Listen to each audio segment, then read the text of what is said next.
I don't think you can make anything out on the video. All the balls, I got little glass balls in all my bearing bits, including the nut. And they're all on the move. You know, they move nice and oiled. No less than Singer sewing machine oil.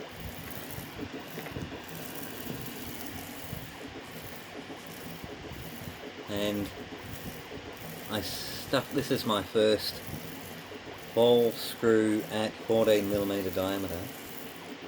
That's using a 10mm pitch. And I stuffed up the interconnects. They're a D shape that I thought might lock without being flexible, and they don't. They're flexible, and so I got the wobble. And I'm just waiting on the delivery of the 3D printer material, because I 3D printed this on it. Probably should have mentioned, probably nobody will ever see this video with a bit of luck. Anyway, I've just written a simple enough set of code over there. If you stop it in the middle of nowhere or whatever, it just flicks itself at that. There's a limit switch in the blue tack over there. Yeah, blue tack, go for yourself. And then it runs a sequence, and once in that entire sequence it goes over and touches the limit switch. Oh, maybe twice. Probably twice actually. No, let's see, back, there, limit switch, back to start, there.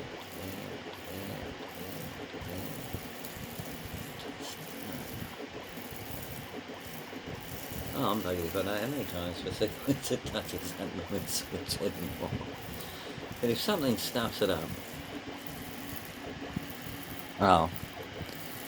That's pretty firm, actually. Considering I'm pulling the current on the bloody thing. So if something buggers up its location, it'll get around to touching that limit switch and just reset itself to the bloody sequence. Isn't that grand?